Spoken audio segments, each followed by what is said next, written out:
And so that's the way it was. But Mike and I grew up doing that. Mike had 2 strokes almost 5 years ago now. And he called our middle son, Hunter, because Hunter and he set up the hunt every year.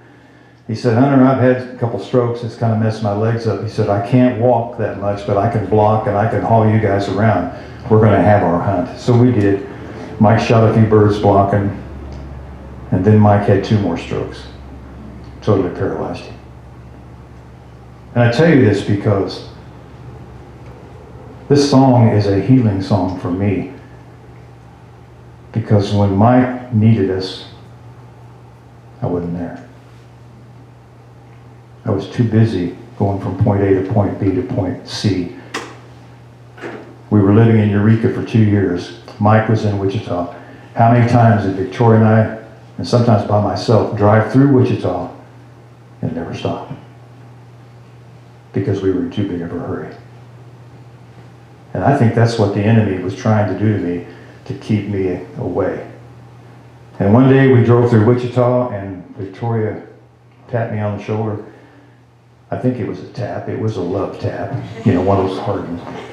Turn this thing around. We're going to go see Mike. So we went and saw Mike. Quite a bit of his family was there.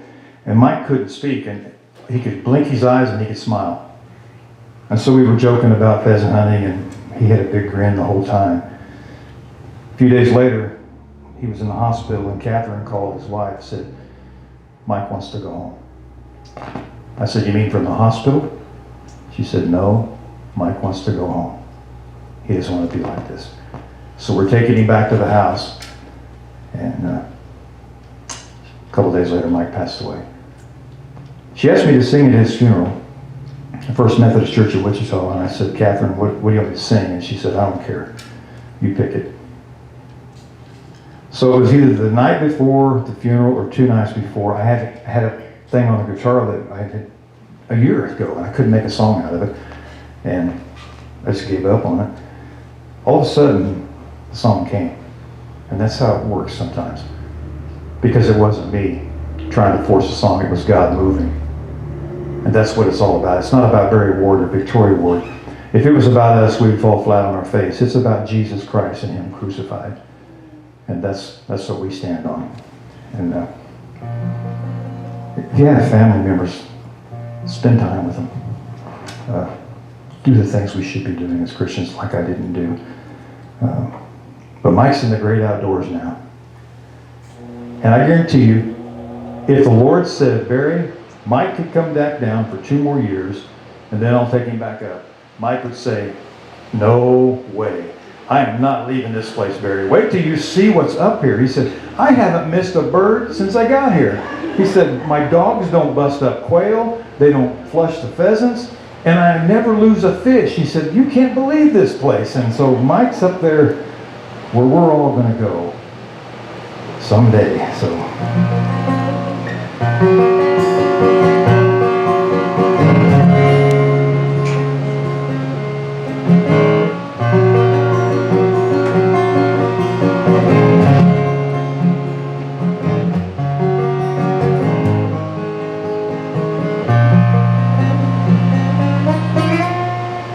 There's a strong wind blowing tonight.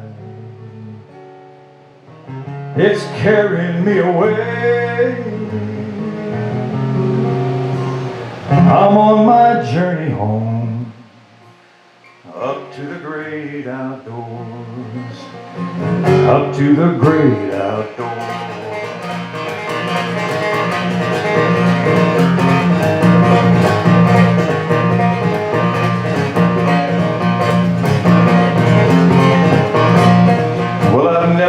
The smell of asphalt. Big cities put me on overload. I'd rather listen to Mother Nature sing and give me a country road. Now God created a wonderful place. I couldn't ask for anything more. I've been so blessed in this life of mine to be living in the great outdoors. 'Cause I love to hear the pheasants cackling, boys, a covey of quail on the ride. I'm with the Lord forevermore, up in the great outdoors.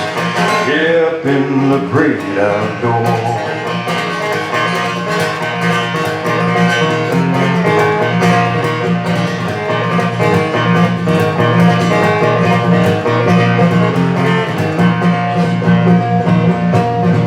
I love the smell of a shotgun when it fires. Heck, I don't even feel the kick, but I can hear my buddies giving me a lot when I missed that easy shot. I love to watch the hunting dogs all day long. I never get tired of that sight. I'm gonna work them hard in the snow all day until the fading light.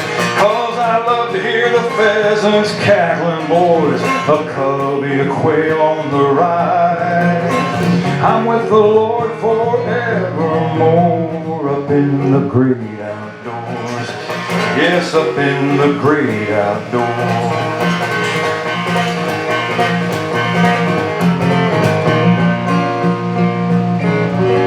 I have a picture of us hunting. What a time we had. Some have grown up and some have gone on, up to the great outdoors. You asked me what I would leave with you.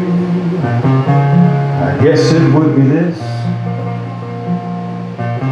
live your life for Jesus and we'll meet again, up in the great outdoors. 'Cause I love to hear the pheasants cackling, boys, a covey, a quail on the rise. I'm with the Lord forevermore, up in the great outdoors. Yes, up in the great outdoors.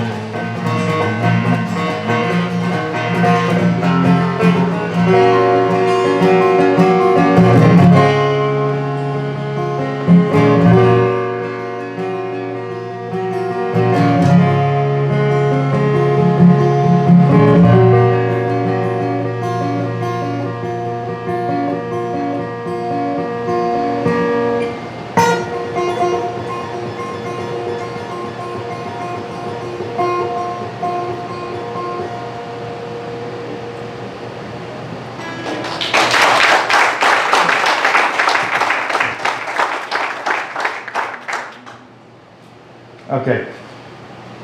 Is it okay to be humorous in the world we're living in? Okay, I'm going to tell you a story. I don't know if I'll sing the song or not.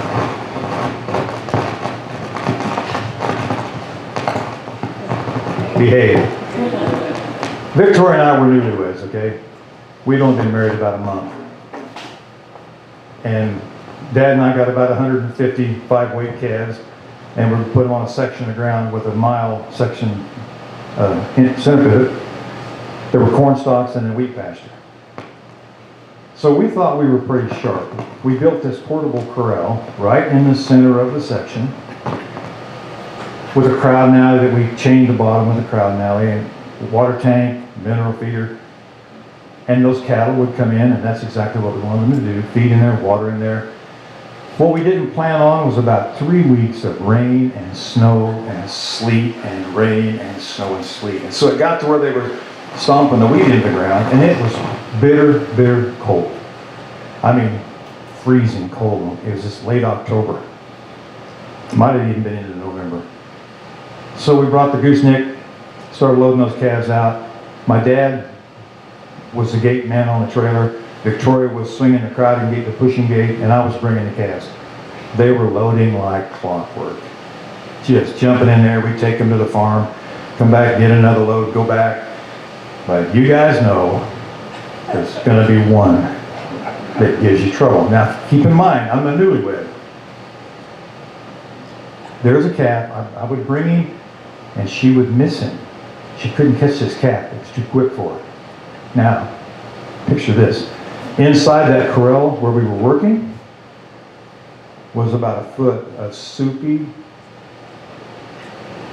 you know what, manure. We had to special order hip waders to go over our insulated coveralls to walk around in there, because I'm serious, it was about a foot deep. And you couldn't move real well, and she couldn't catch that cat. And I said, now I'm trying to think about, what can I say here? We're newlyweds. I don't want to upset her. And she had, I think you had a baseball cap on with hair in the back, you know, like a ponytail. I walked up, I said, honey, would you like me to catch the cat? Oh, shoulders went back. The hair stood up. And she said, you don't think I can catch it?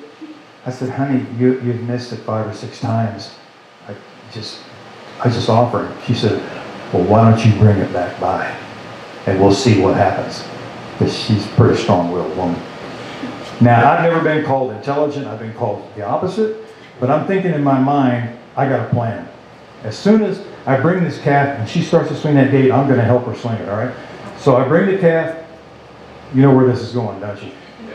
And she starts to swing that gate. The mistake I made was when I stepped right on top of one of her boots, and I shoved that gate as hard as I could shove it. I'm only here by the grace of God. She did not go face first into that muck. She somehow ended up on her back, splat in that manure. My dad is busting a gut. I know that I can't laugh. I mean, newlywed, and I'm thinking to myself, how long does it take me to get to Wichita to get a flight to South America before she gets out of it? Well, it was so cold that her coveralls began to freeze with all that soupy manure on. And I looked down, and it began to ooze up around her neck. True story. All you could see was her face. And I didn't laugh. Dad and I somehow, we got her stood up. And then Dad goes, well, what are we going to do now? I said, well, I don't know. He said, well, she's freezing up. Well, I said, we can't put her in the cab of the truck. That's an out. So we slid her into the back where the gooseneck hitched up, slid her back in there on her back, because she was freezing up. And we drove 2 miles. We took it easy, took it slow. We got back to the farm, and Dad goes, what are you going to do now? I said, I don't know, Dad. So we pulled her out and we stood her up. And I said, well, why don't we just get the garden hose and we'll spray her off? Which added more ice to the problem, you know. So this song, I don't know if I should even sing this song, but I'm going to, because it was birthed that day. How many of you guys have had that look from your wife where you know what she's thinking, but she doesn't say a word? Yeah. Woke up this morning and I looked out my door. Rain was falling down, it was beginning to pour. I woke up, my wife said, honey, you got cattle to fed, you got a horse to tend and a dog to feed, get your butt out of bed. Now she rolled over a little groggily, muttered something under her breath. I didn't catch quite what she said, it was something about my death. And the rain is falling down on me, it's running off of my hat. But I'd rather work in that cold rain than get a look like that. You don't know what's next when you get the look. Lord, I love those rainy days. Now my daddy didn't raise a dummy, and some lessons I took. I pulled the covers off of her and I grabbed her leg and I shook.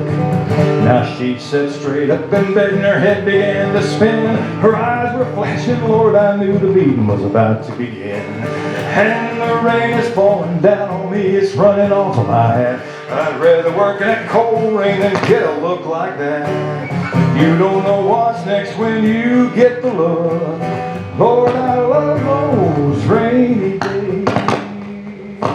I apologize. I'm going to fix that when this song's over, Bill. Well, I got back from feeding. I was soaking wet. I said, that's it, I've had enough. She ain't got my breakfast yet. So I walked in that bedroom just as mad as I could be. I said, woman. I said, woman. I said, woman. Did you want coffee or tea? And the rain is falling down on me. me, it's running off of my hat. But I'd rather work in that cold rain than get a look like that. You don't know what's next when you get that look. Oh Lord, I love those rainy days.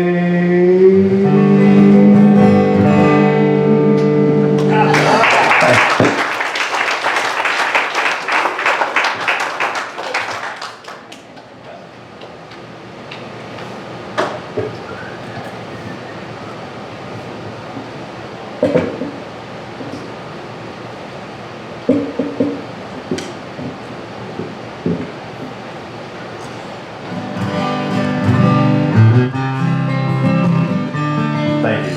I apologize, guys. There's something funky going on in here, so.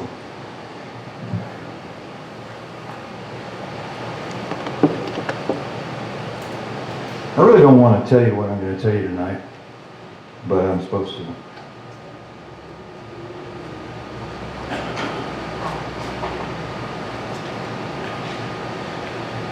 For you, brethren, have been called to liberty. Only do not use liberty as an opportunity for the flesh, but through love serve one another. For all the law is fulfilled in one word, even in this: you shall love your neighbor as yourself. You shall love your neighbor as yourself. Where are you at? I'm just going to read through them, babe. Okay. Yeah. Rejoice always, 2 Thessalonians. Rejoice always. Pray without ceasing. In everything give thanks, for this is the will of God in Christ Jesus for you. Do not quench the Spirit. Do not despise prophecies. Test all things.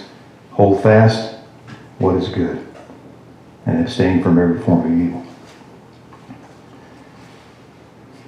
But also for this very reason, giving all diligence, add to your faith virtue, and to virtue knowledge, and to knowledge self-control, and to self-control perseverance, to perseverance godliness, and to godliness brotherly kindness.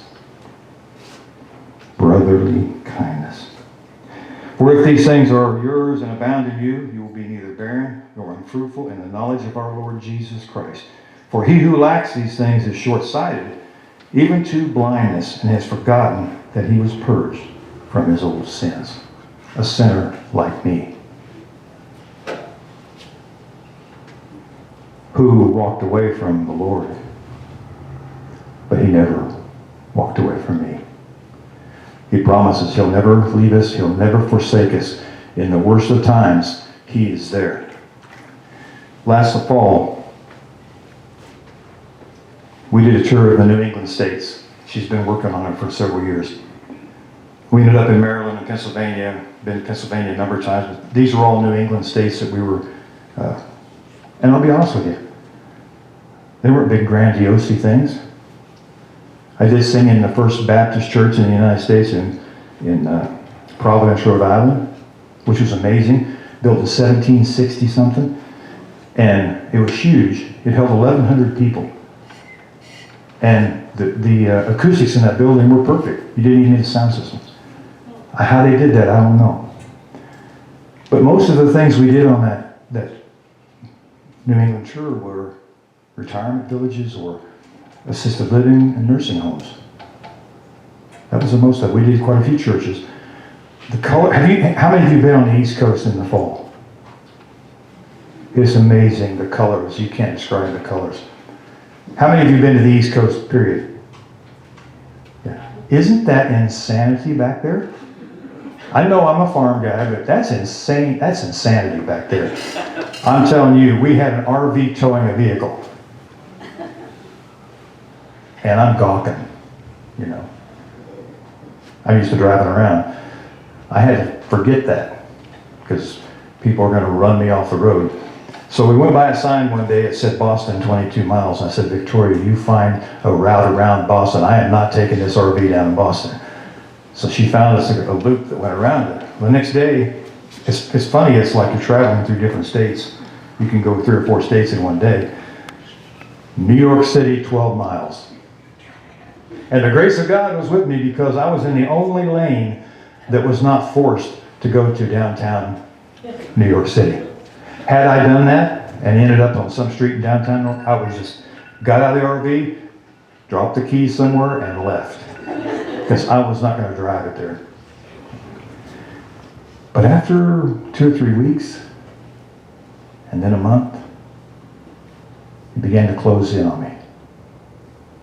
Being able to see, you can't see back there. I got claustrophobic. And I'll never forget, all right.